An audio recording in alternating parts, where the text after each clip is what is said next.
Is Ty Gibbs NASCAR's newest villain? Let's dive into that now. So, Ty Gibbs has a history of being overly aggressive / wrecking multiple people. Here, let me show you some evidence of that. So the first clip is a clip of him wrecking Corey Heim in ARCA. End of Ty Gibbs, another wrap to the 20, and around goes Corey Heim. Ty Gibbs with a little bump and run. Then we had at the Roval, the Charlotte Roval, him wrecking his teammate, another situation where he wrecked his teammate. This time he wrecked Harrison Burton, current Cup Series driver. Let me play that. Big contact with the 20, damage to the left rear quarter panel, pushes him up into the wall. And now, earlier to more recent episodes, I could find clips all day long with Ty Gibbs and his history of being aggressive. But now to bring some more recent, he spun Ryan Sieg out 5 laps into the race at Vegas. For being nervous about everything. So look at this conversation. Yeah. I'm sure this is going over well. I wonder if we can...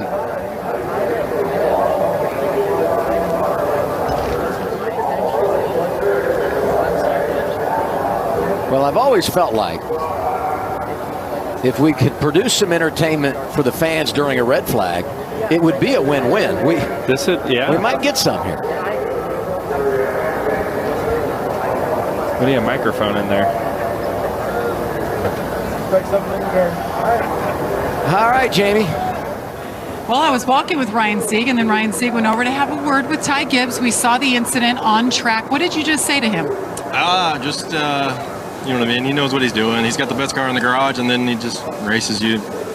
Not very smart early in lap 10, you know what I mean? So he's got the best car out here, way out from everybody, but just not smart on his part. You know what I mean? We're trying to just survive and make it through these two and just riding along, and then all of a sudden, you get packed with air and you're already free. But just sucks for our CMR guys, you know what I mean? All of our guys work hard, Cowboy, everybody on the team puts in together, and you know what I mean. We're trying to run 3 right now with a very slim crew, so it's tough, but it is what it is.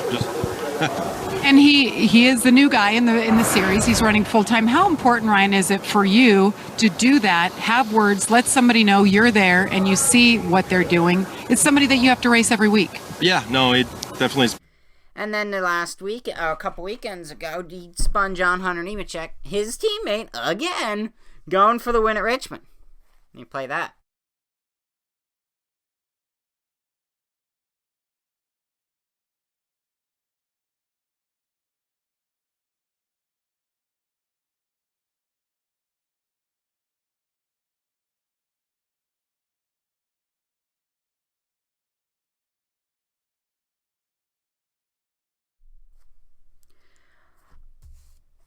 And particularly to bring things into perspective, with Sam Mayer alone, he's battled Sam Mayer all up through the ARCA West, what is now the ARCA West, ARCA East ranks, up all the way up now into Xfinity. He's kind of battled with Sam Mayer all throughout.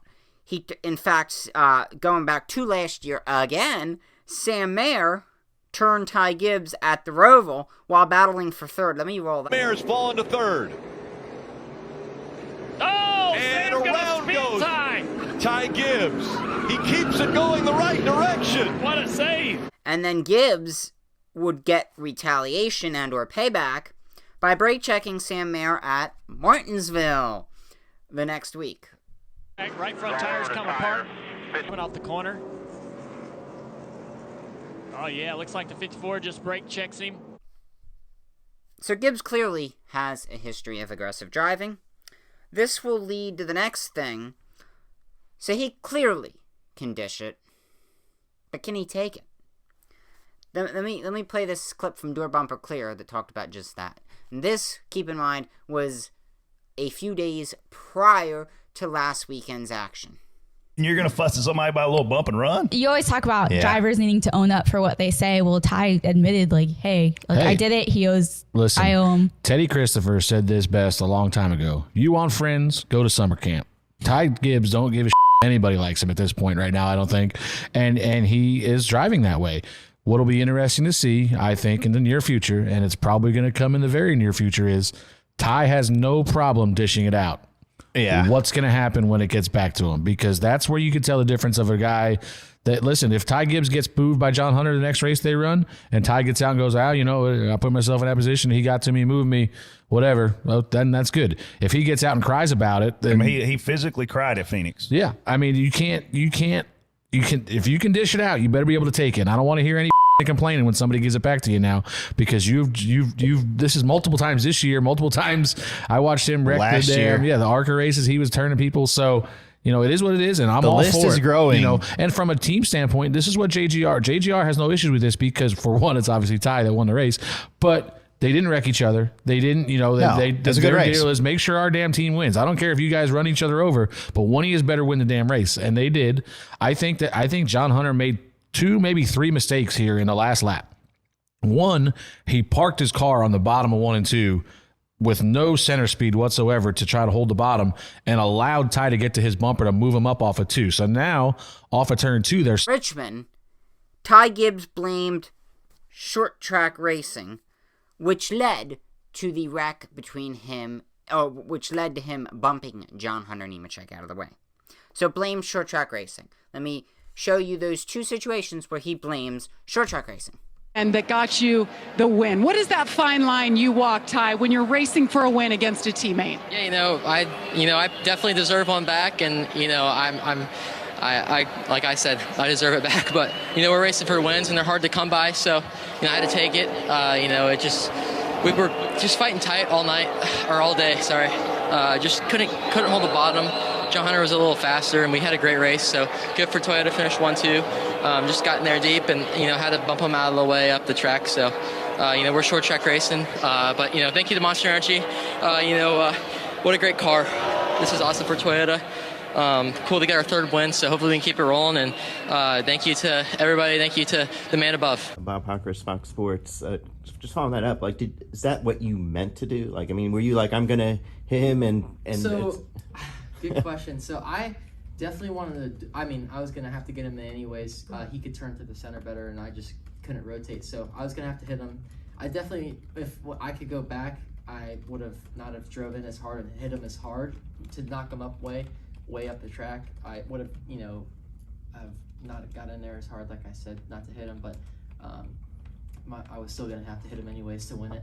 But we're coming to the end, and I didn't, I've seen it before. I didn't let him by and drag brake and get behind him and dump him. We raced to the finish, and I hit him, and that was my goal. But if I could change it, yes, I wouldn't have driven as hard and hit him as hard. But that's just part of learning, and I learned that. So, in that situation, he blames short track racing.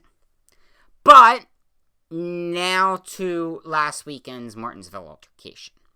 So this is what happened. Sam Mayer. Yeah, kind of took him out. I can see Ty's frustration there. Sam's running hard to try to get $100,000. Oh wow, that was for $100,000 right there, for sure. He basically got bumped by Sam Mayer. Not much, just typical short track racing.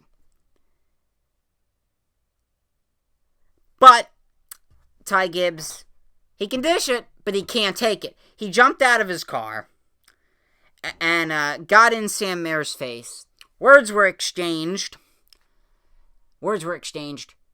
Ty Gibbs does the old Joey Logano slap on the shoulder, walks away. Sam Mayer, and now both drivers, Sam Mayer walked away, or Ty Gibbs walked away, ended it. Sam Mayer could have chose to just drop it, leave it, But Sam Mayer comes back over. They continue to have a little discussion. Ty Gibbs gets called a jackass by Sam Mayer. And at that point, it's on. When you call someone a jackass, you're fighting. But I'll show you some different angles, about 5 different angles of the fight that I'll show now. 5 laps. We got some angry fellas here. Ty Gibbs, Sam Mayer. Helmets on. Oh. Here we go.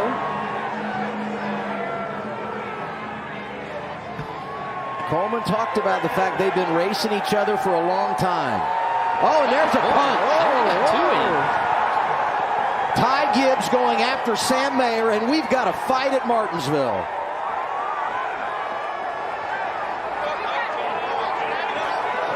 He ain't let him go.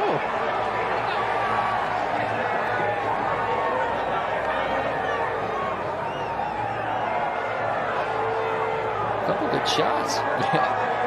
Connected.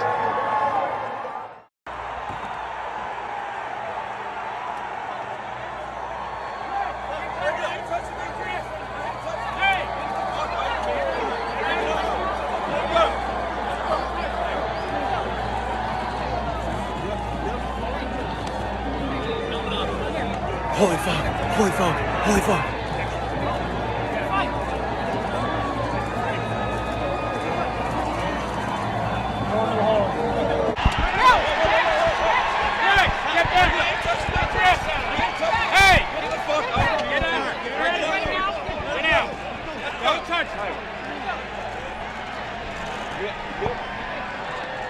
Hit him. Who got it?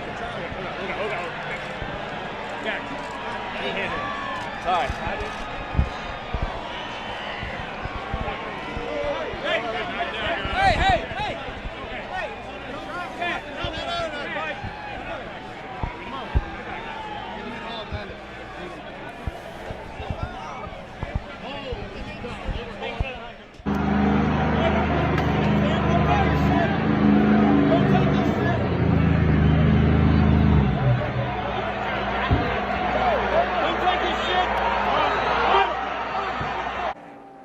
And this is pit road after. I think you told him to take his helmet off. What do you think? And this all started. Ty got out of his car and went to Sam as soon as they parked on pit road.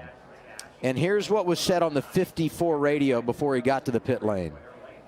Yeah, be smart, but come on, man. Come on. Don't, dude. Don't. We don't need that, man.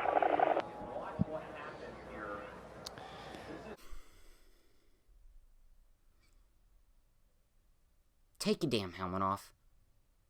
That is so cowardice.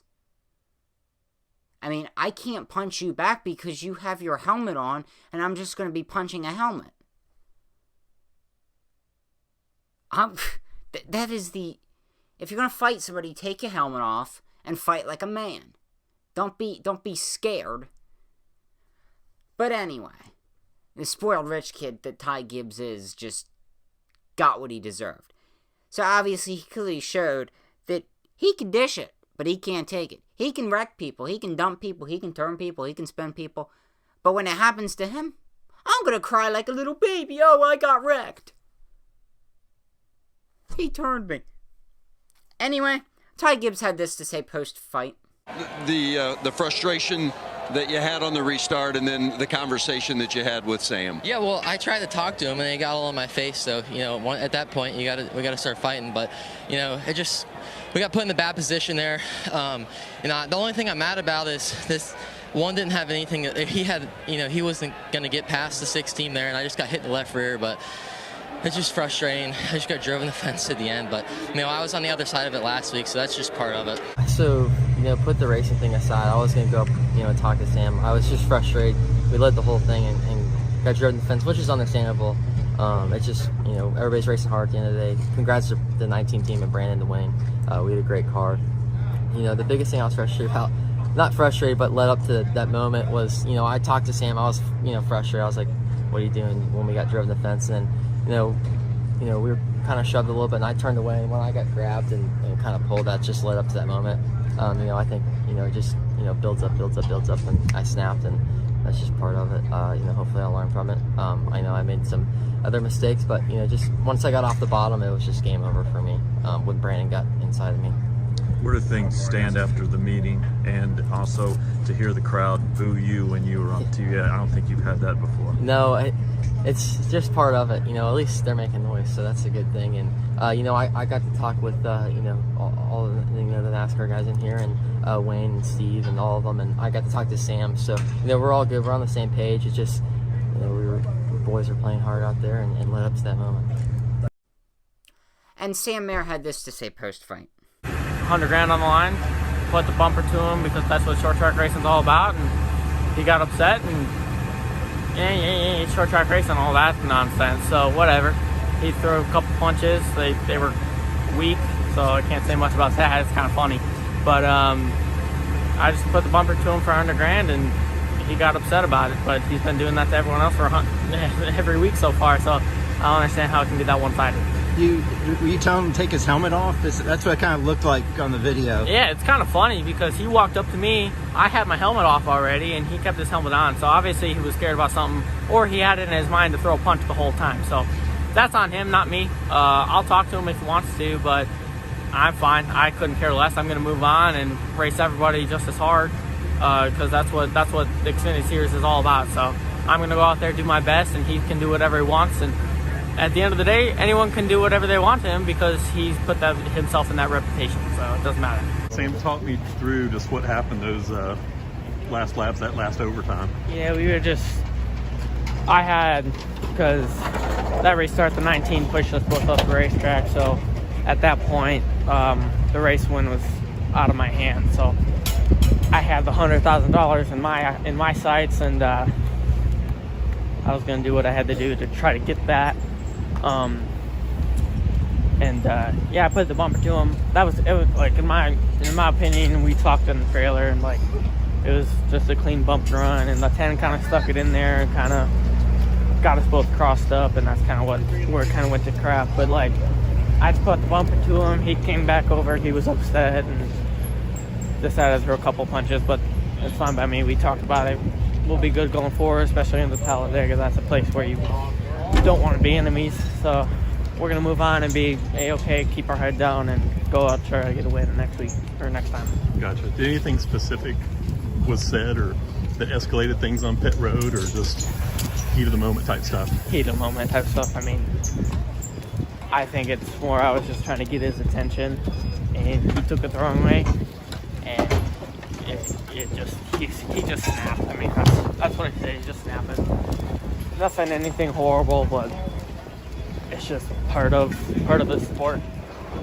And so the discussion, you guys, I know there's some history there, but is it as best you can tell behind you guys and try to resolve it? I mean, the way the words were exchanged in the hall it's definitely behind us. We each had our last laugh, and we'll be professionals from now on.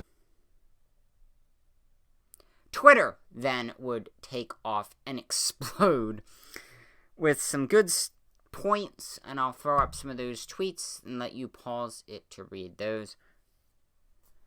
Now, unfortunately, in this altercation, a NASCAR official would get caught in the mix and be injured, and he would have to be taken away on a stretcher.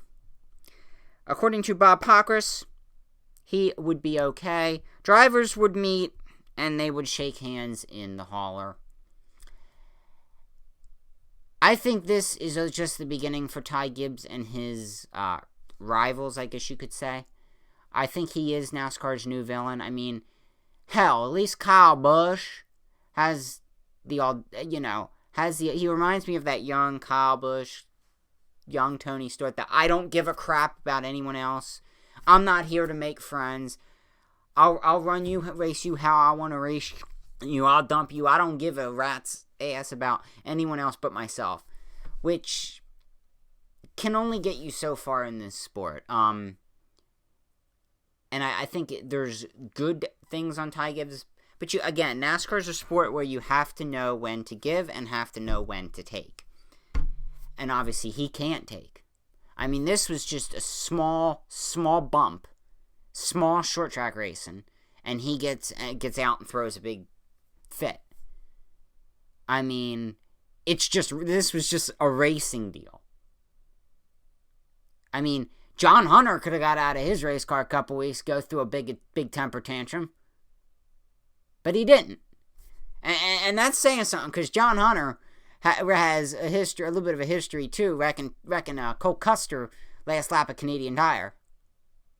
But the racing's a give and take. You have to understand where to give it and where to take it. And Ty Gibbs clearly needs to learn that. And he is nowhere near ready for Cup, and he is just... You can't. There's a difference between a bump and run, a dump and run, and just driving through someone. And you need to learn the differences in that. So, yes, I would say Ty Gibbs is NASCAR's next villain.